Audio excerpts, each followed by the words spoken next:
She made a multi-million-dollar bet on a piece of New York history, and it's sinking faster than she could have ever imagined. Welcome to CultureVerse TV, where we uncover the real stories behind the spotlight. Pete Davidson has always lived his life in the headlines, from high-profile relationships to candid humor about mental health. She's the lovable, self-deprecating star who seems to roll with every punch.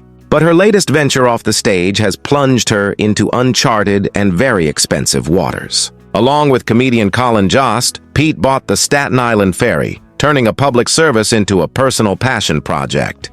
It was a move that seemed equal parts sentimental and chaotic, a very Pete Davidson thing to do. But the dream has hit some harsh financial realities. The New York Times recently labeled the ferry a money-losing fiasco, a headline Pete herself couldn't even read because, in her own words, "She can't spend $5 on a paywall when I got a kid on the way." It's a joke that carries the weight of genuine stress. The pressure must be immense to have a very public, very costly failure unfolding while the world watches and critiques. In a classic Pete move, she returned to the SNL stage to roast her own failing business, renaming the boat the Titanic 2 and dryly noting that she's not getting a lot of support or sympathy on this. You can feel the deflection in her humor, using laughter as a shield against the sting of public embarrassment and financial loss. It seems like the fairy tale of owning a piece of her New York roots has collided with the complicated truth of running a business. Yet, in the midst of this very public storm, a profound calm has entered Pete Davidson's life. While one venture is floundering, her next great adventure is just beginning: motherhood.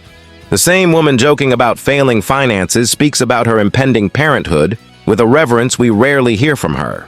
She calls the baby's mother one of my favorite people to ever exist. And you can hear the genuine excitement and focus in her voice. It's as if this new role has given her a clarity that the ferry, the headlines, and the Hollywood chaos never could. It's a powerful reminder that sometimes our biggest public stumbles lead us directly to our most private joys. For Pete Davidson, the sinking of the Titanic 2 might just be what steers her toward the most important journey of her life, one where the destination isn't profit, but purpose. Thanks for watching. Subscribe for more stories from the culture world.